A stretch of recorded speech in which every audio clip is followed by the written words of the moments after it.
Egypt, the richest source of archaeological treasures on the planet. Oh, That's a fabulous one. Beneath this desert landscape lie the secrets of this ancient civilization. Wow, you see why the pharaohs chose this place. Now, for a full season of excavations, our cameras have been given unprecedented access to follow teams on the front line of archaeology. I'm driving so fast because I'm so excited. it's an entrance. We can see an entrance. Revealing buried secrets, I have just been told that they have found something. Oh my gosh. A sphinx! and making discoveries that could rewrite ancient history.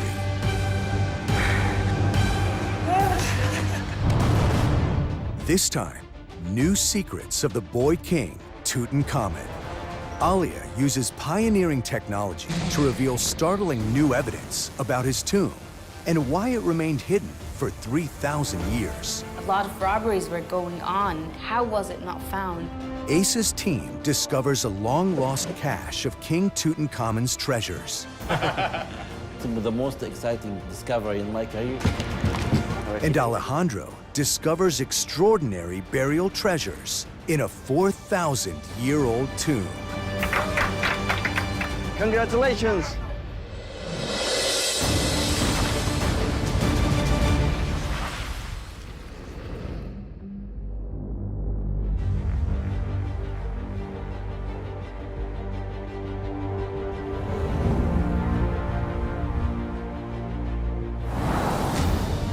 The Valley of the Kings. 3,500 years ago, the great pharaohs stopped building pyramids as their tombs. They chose these secluded cliffs to become their cemetery. Today, archaeologists come from all over the world to unlock the mysteries still hidden in this city of the dead.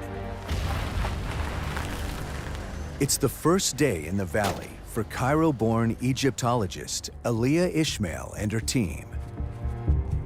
It's a real buzz in this place. People are coming from all over the world. Coming to the valley, it's amazing. I'm so proud to have such ancestry. It's one of the most famous necropolises in the world. And I think what is special is that it comes out of nowhere. Over 300 miles south of Cairo, in the heart of Egypt, lie the limestone cliffs of the Valley of the Kings. After 200 years of excavation, archaeologists have located 65 tombs hidden among the rocks. But only one has ever been found with its treasure still inside. It belonged to the pharaoh, Tutankhamun. This here is number 62, Tutankhamun. One of those great finds of the century. British explorer Howard Carter discovered Tutankhamun's tomb in 1922.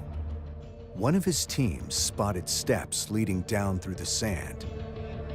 They led to the tomb entrance, buried beneath feet of rubble and debris. What Carter found inside inspired archaeologists for generations to come. Deep inside the mountains, amid a maze of tunnels that bored deep through the rock, Carter reached the tomb of Tutankhamun, hidden right in the center of the valley.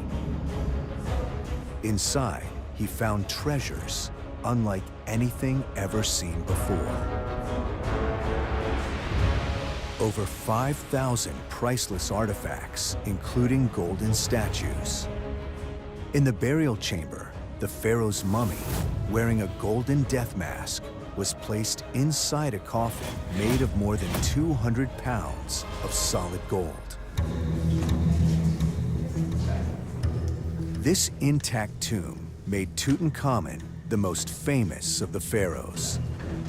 Now, Aliyah is investigating this golden pharaoh's life Wow.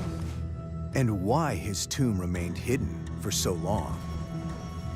Aliyah's team has been scanning and documenting the tomb for the last 10 years, and they've made a remarkable discovery. The idea here is to understand what's going on when you look at the data void of color.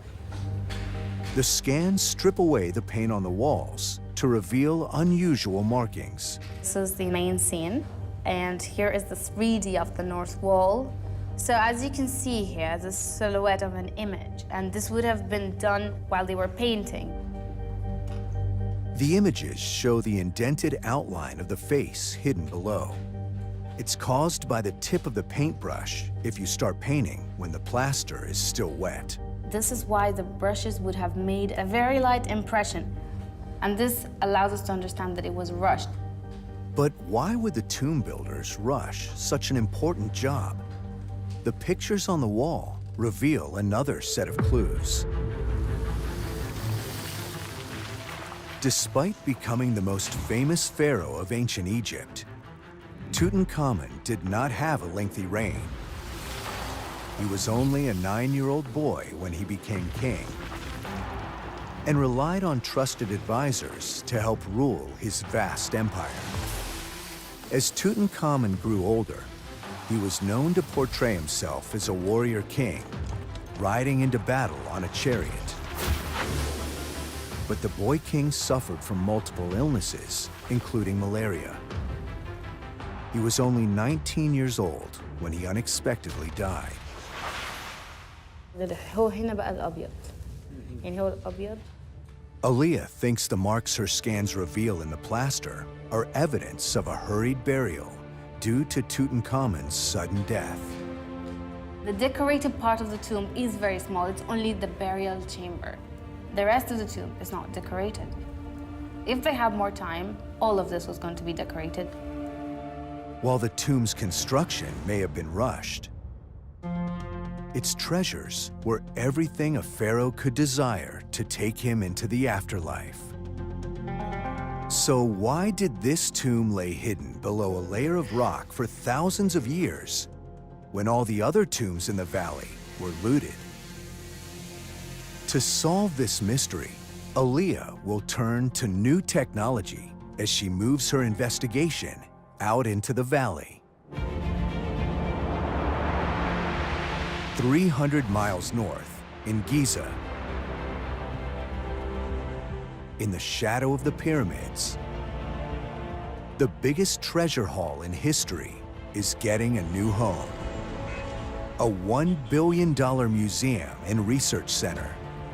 When completed, the Grand Egyptian Museum will reunite all of Tutankhamun's treasures in one place for the first time in 100 years. Having all of the pieces from the tomb of Tutankhamun together in one place, this will be a fantastic chance to find new facts, new hidden things about Tutankhamun. After Carter removed the treasures from Tut's tomb, they ended up in museums around Egypt. Now, for the first time, scientists and Egyptologists will use modern technology to analyze each object. Some details reappear and give us new information about these antiquities. But some of Tut's greatest treasures are yet to arrive.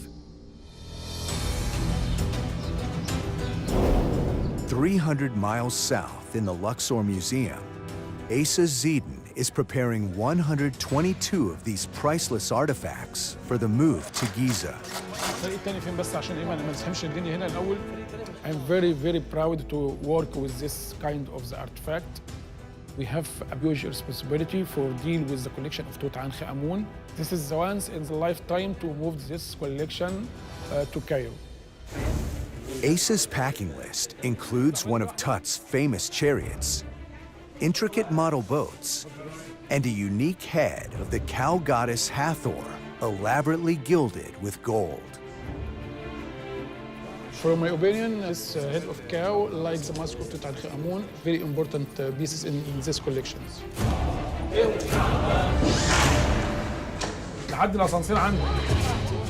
After just 4 hours, Ace's packing suddenly comes to a halt. One of his teams has discovered something completely unexpected in his storeroom. It's an antique box that Howard Carter used to pack and transport Tutankhamun's treasures out of the tomb. I never discovered something like that before. It's the most exciting discovery in my career. The box has been missing, presumed lost for decades, and no one knows what treasures it may hold. 120 miles south of the Valley of the Kings, near Aswan, a Spanish research team from Haiyan University is hoping to follow in Carter's footsteps and make new discoveries that could rewrite history. Professor Alejandro Jimenez Serrano heads the largest foreign team working in Egypt. Today is the first day of the dig season. Sorry for the mess. We are sharing the room, 3 researchers of the team. This is my bed, supposedly the best one. Sorry. It's amazing to get up and the first thing that you see, apart from the ugly face of your roommates, is the Kubet el-Hawa, the hill. Kubet el-Hawa is one of the largest ancient burial sites in Egypt. So far, 100 tombs have been discovered here. They belong to the nobles who governed Egypt hundreds of years before the pharaohs buried in the Valley of the Kings. Alejandro's mission is to hunt for more unopened tombs and reveal more about these early Egyptians. It's difficult to explain how I feel. It's not only nervous, it's exciting. It's a mix of feelings. It's an honor to come every year. Now it comes the most difficult part of the day, to climb the hill. This is the team's 10th year digging here. So nice to be here again. There's a reason why everyone is excited to be back. Last year, Alejandro found the entrance to a sealed tomb, but his permit expired before he could explore inside. Today is 40 degrees. I'm working under the sun. Today is gonna be tough. To protect against modern-day tomb robbers, they put a steel security door to block the entrance of the vertical shaft that leads to the sealed burial chamber. Well, it has been 1 year waiting. 1 year imagining the possibilities. I'm very excited.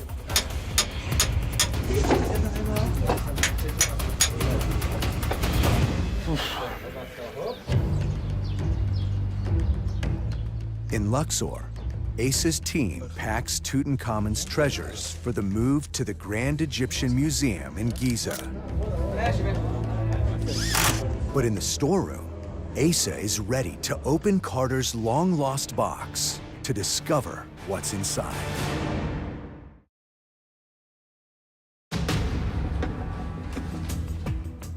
The team gathers around to see if the box really does contain priceless treasures from Tutankhamun's tomb. Oh. Fantastic. It's amazing. These delicate wooden pieces are ancient boat parts. Thank you, Mr. Muhammad Atwa, about this new discovery.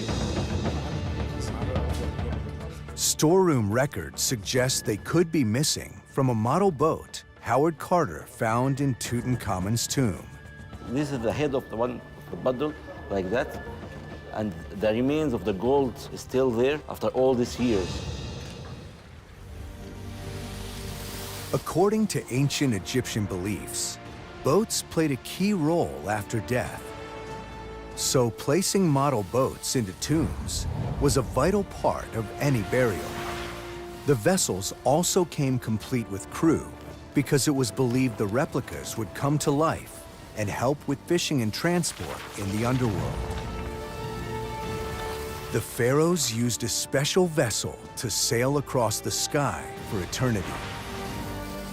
ordinary people also thought they could reach the afterlife by boat, rowing on the Nile and into the next world.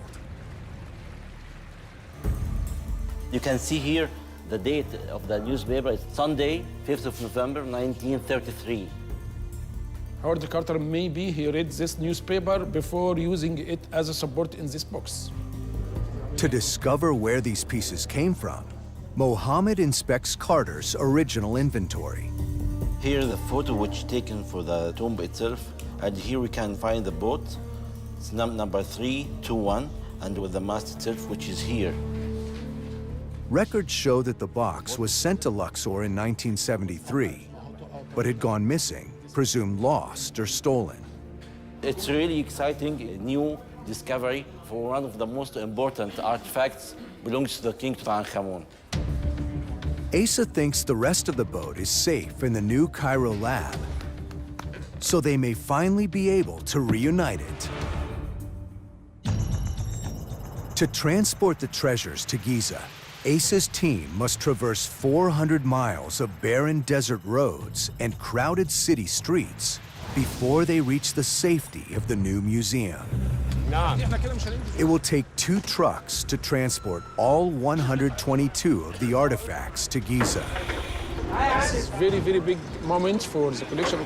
This is the final trip of Tutankhamun. But with such priceless relics on board, there's concern the convoy could be a target for a hijacking. We have a good police and a good army. They will follow us during moving from Luxor until arrive to Cairo. With security in place, it's time to roll. They now face a grueling 12-hour journey through the desert to reach Giza before nightfall. Ever since Carter's discovery of Tutankhamun's priceless golden treasures, archaeologists have continued to try and figure out where and how the ancient Egyptians found vast quantities of gold.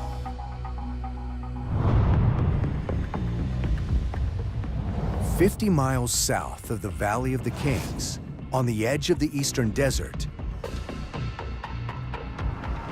French gold expert Thomas Fauché and archaeologist John Ward are on the hunt for the origins of Tutankhamun's gold. So I'm going straight. What are you waiting for, a traffic signal? The eastern desert covers 85,000 square miles of remote, barren wilderness. Some of the rock here contains tiny grains of gold locked inside. Thomas has studied ancient gold mining techniques for 7 years. Now he wants to see if he can find any evidence of it. But this part of the desert is a risky place to be.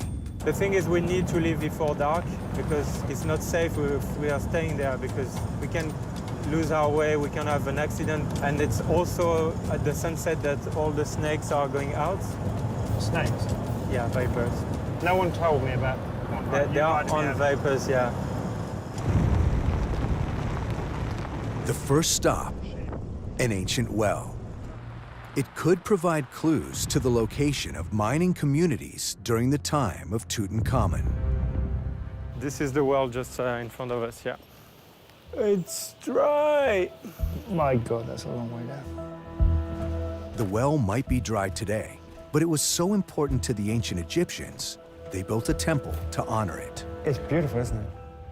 They've actually applied a plaster gyp ceiling and then applied the paint. Amazing. The text engraved on these walls reveals clues about the gold miners and where they were heading. Ancient engineers built a network of wells and rest stops stretching all the way across the desert, each a day's walk from the last, enabling travelers and miners to safely cross and explore the barren desert. The temple carvings indicate these wells led toward the mines. Thomas hopes he will be able to find some evidence of the people behind Tutankhamun's gold mining operations. Now it's time to go deeper east. Like an ancient treasure map, they must follow the trail of wells further into the desert.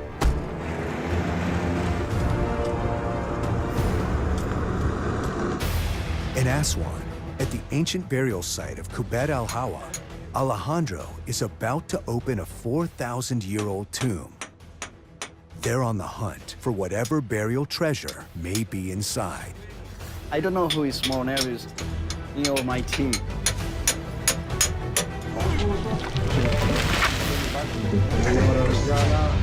I want to go now.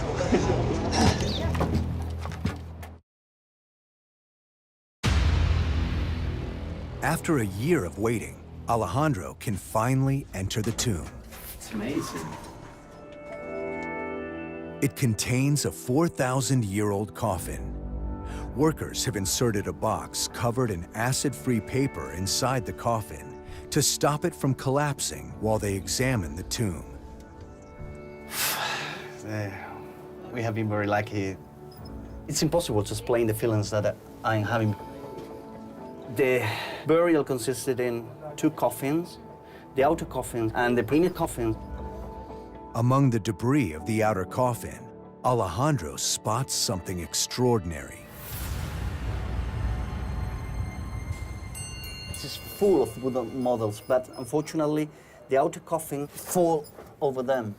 The chamber is full of model boats, similar to the one in Tutankhamun's tomb. To find these funerary boats in a tomb is rare today. But there's not just one. There are 4, complete with crew. You want to laugh, you want to shout, you want to cry. This is the first time in 70 years a set of boats like this has been found. This discovery gives Alejandro an extremely rare opportunity to study such important burial goods. But first, he has to extract them from the tomb safely. Alejandro calls in his team of conservation specialists, Sarah and Teresa. I have 1, 2, 3, 4 boats, and the observation is very bad. Yeah, it's very difficult, and the insects eat their support. Termites have attacked the wooden boats. Sarah sprays on a liquid adhesive to hold them together. So we will see if they are capable to make a miracle.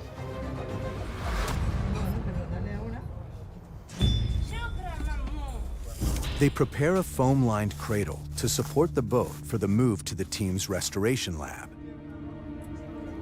But the wooden hull is stuck to the tomb floor. It'll require surgical precision using scalpels to free it. From the tomb to the restoration lab, we are talking about perhaps 40 meters.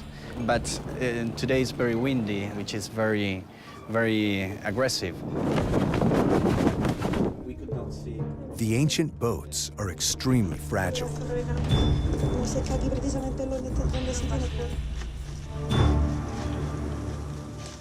Get ready. With a drop in the wind, the team sees the chance to remove the first boat. Be careful, Mama.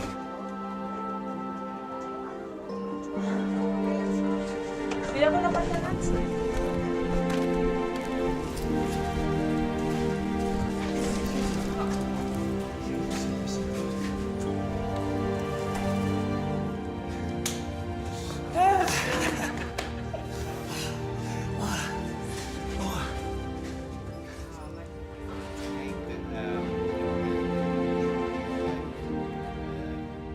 Well, that was exciting.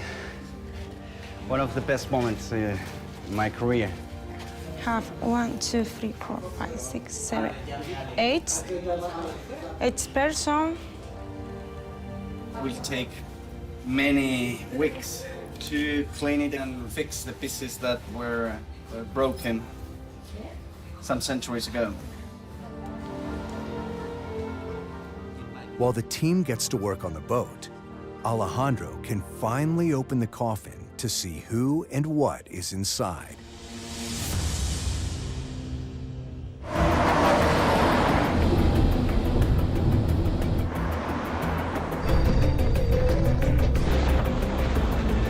In the middle of the desert, the convoy carrying Tutankhamun's priceless treasures is 2 hours into its journey when Asa spots a problem. I'm worried about the chariot. A thermal blanket protecting Tut's golden chariot is coming loose. If it flies off, it could cause a crash. We stop to make it safe. The unscheduled stop in the desert makes this convoy, carrying the world's most priceless treasures, a potential target for hijackers. يا جدعان ما خليك على الكبير. ما هو طالع بياخد الهواء فممكن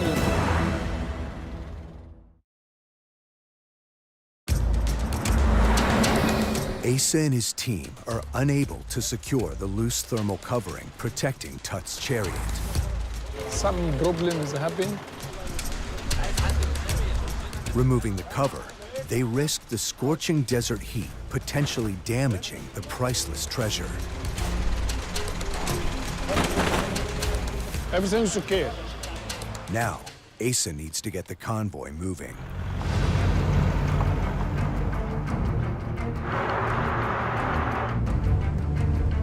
We hope to arrive to Cairo safely.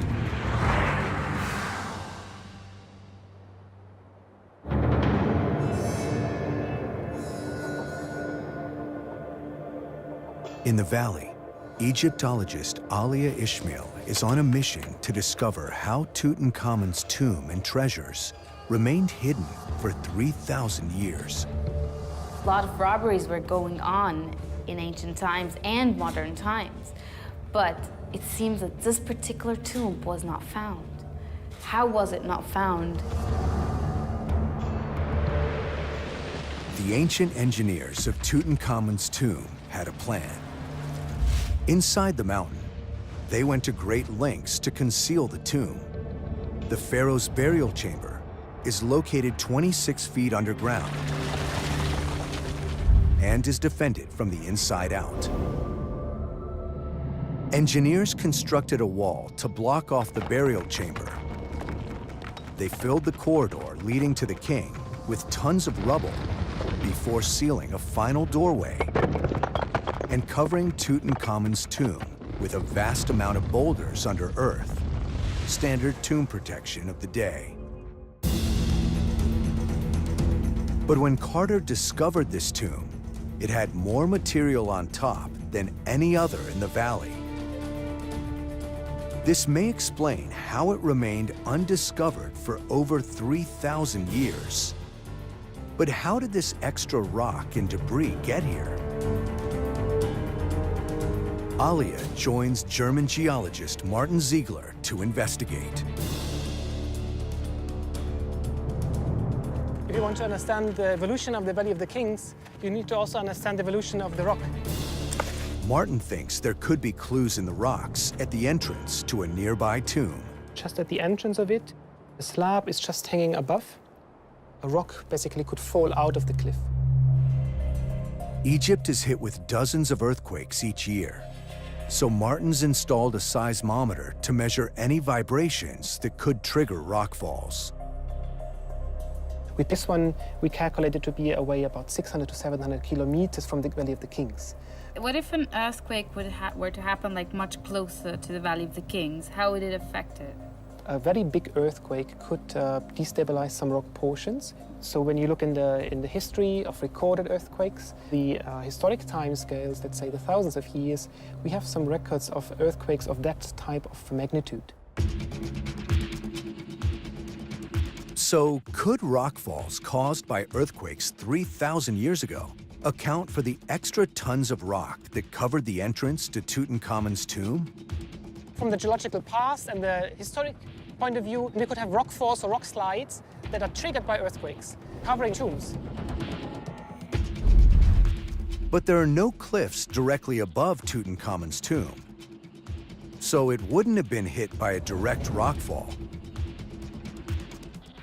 How did so much extra material travel down the valley and completely cover the entrance to the tomb? To solve this mystery, Alia and Martin must take to the air.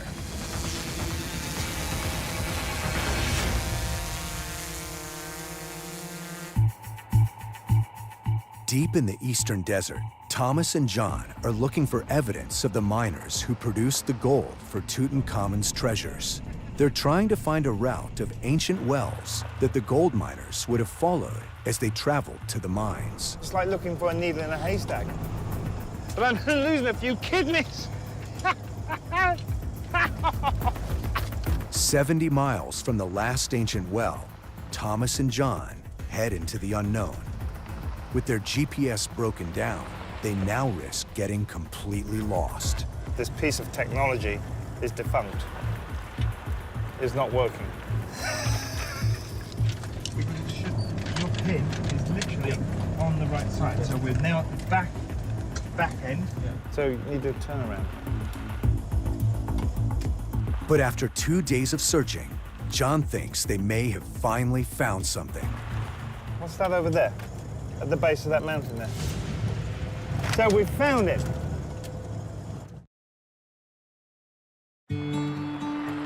Okay, so it looks that we found a very interesting place here. It's a settlement. It may look like scattered stones and debris, but to Thomas's expert eye, he can see the outline of ancient buildings. We have the huts where the people were living and where they were working. Yeah, we definitely have here the evidence Thomas. where, I mean, people have been working here, and we see, yeah, there are even more over there. As they get closer, John spots the tools the ancient miners would have used to extract gold from the rocks. Oh. Yeah, that's the grinding stone. That's a pounder. Yeah, that's a pounder, yeah, exactly. That's what they would break they will the quartz with. Yeah. It's the remains of an ancient gold mining camp. I mean, how many people are we talking? 20, 30? Yeah, maybe there were like families living here. Thomas has studied ancient mining techniques for years, but seeing this evidence firsthand brings home the hardship the miners endured. You start from a piece of quartz like this and you want to make powder out of it, so you need to crush it. You have to imagine how much pain it takes just to break a single piece of quartz, doing that like all day long in the sun, pounding and pounding and grinding and grinding and doing that for years.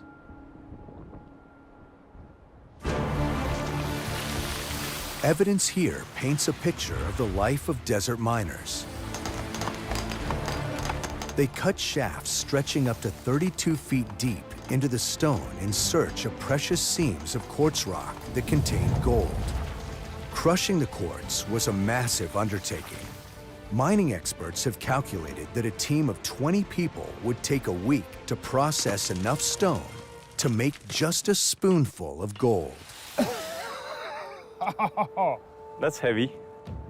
Seriously? Sadly, there is very little evidence left of these ancient mines.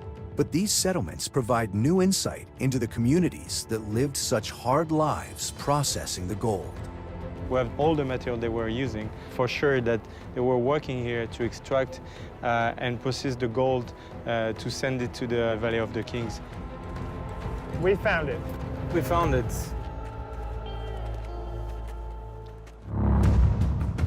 In Aswan, Alejandro's team prepares to remove the coffin from the tomb they've opened. Inscriptions reveal it belongs to a man called Shumai. They have just struck the lid of the coffin of Shemaim. Rebecca, you are the first person that is looking at Shemai's face in 4,000 years.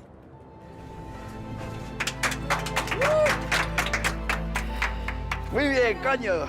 Congratulations. The inner coffin is intact, but extremely fragile. Alejandro's team has reinforced it to try and protect the mummy inside. It's just difficult to express the feelings that I have now. It's a special moment because I'm studying this family. It's almost my second family.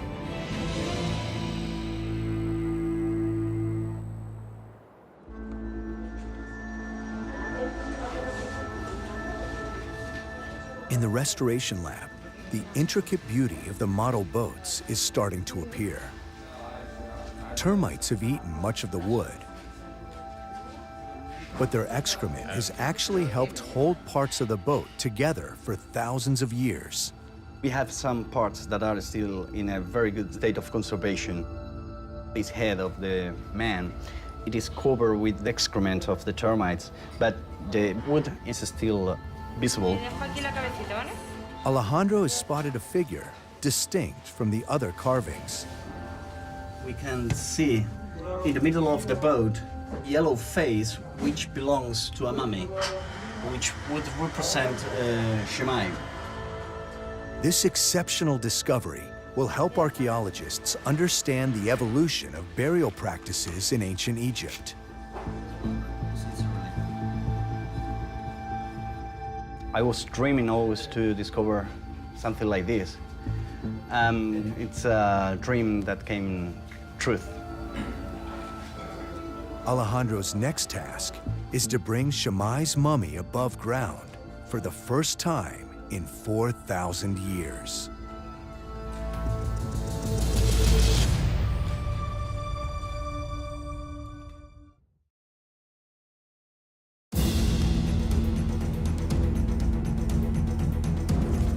In the Valley of the Kings, Alia and Martin look for clues to explain why Tutankhamun's tomb remained hidden for so long. They've got special permission from the government to use a drone to get a unique perspective on the position of Tutankhamun's tomb. There we go. If you look down, we should be over the Tutankhamun entrance right now.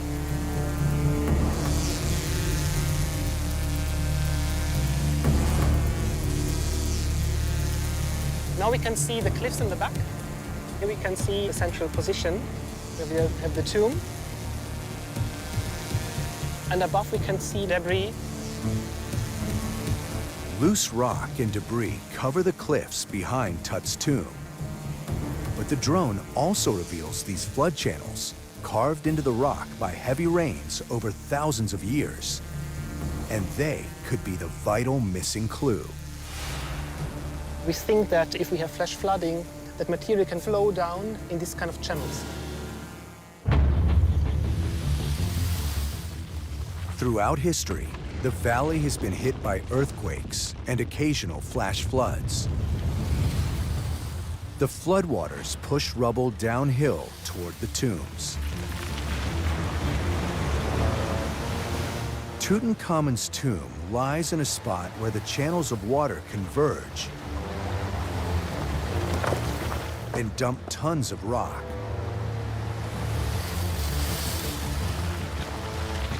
This, combined with stone chippings from a tomb built above, buried the entrance deeper and kept it hidden for over 3,000 years. It's very exciting for me as an Egyptologist to see Tutankhamun's tomb from up here and see how it fits within the valley. It is the prime location. It is the one that was most protected. He got the most sheltered tomb of all. Tutankhamun was a boy king who played a minor role in Egypt's history. But because his tomb remained hidden for thousands of years, his treasure was kept safe from robbers and made him the legend we know today.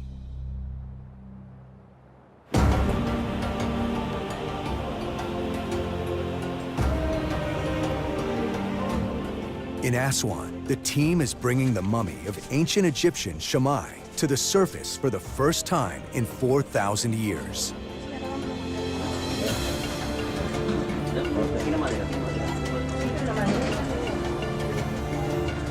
This is the culmination of 10 years of fieldwork for Alejandro and an incredible opportunity to learn more about Shemai.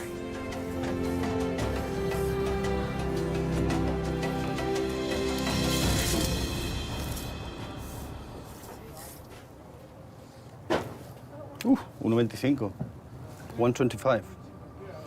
It's quite short. My daughter is more or less like this. when she is 8 years old. So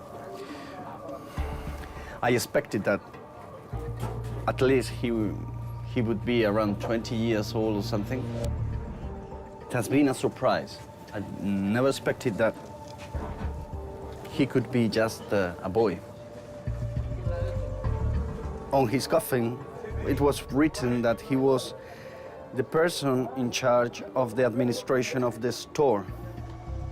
Controlling the store, you control the people because you decide who is going to receive food or not. This new evidence reveals Shammai held a powerful position in ancient Egyptian society at a very young age.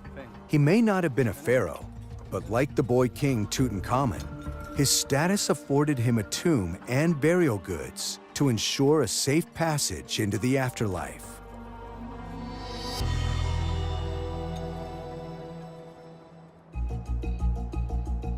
It's taken 12 hours, but finally, Asa and his convoy of Tutankhamun's treasures arrive in the city.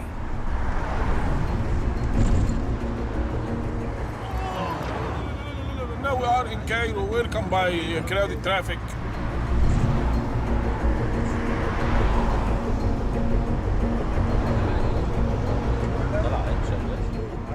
Very, very, very exciting. We wait for this moment.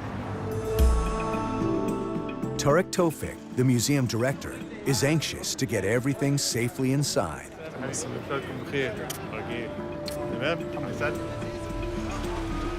First cradles have to be taken out in order for the Tutankhamun pieces to start emerging.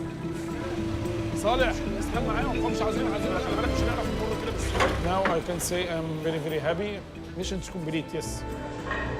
It will be like unpacking Christmas presents when we get out these pieces and find out more details about how they complement the whole story of King Tutankhamun. Asa's team can finally unpack the priceless treasures. Scientists and Egyptologists can now begin to study and analyze each item in their new high-tech lab. Top of the list are the newly discovered boat pieces. We check now in our database which of them may be related to any boats here in the storeroom.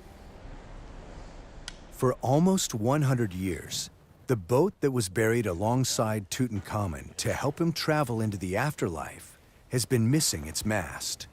This one. And in the middle, the cabin. Exactly.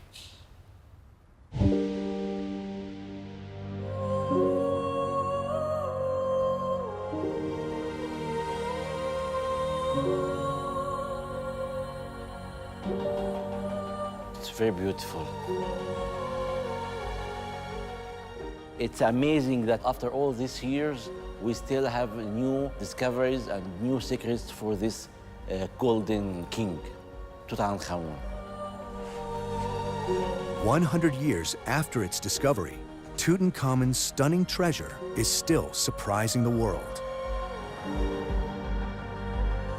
And the Valley of the Kings shows why it remains the greatest place on earth to hunt for the secrets of Egypt's famous pharaohs.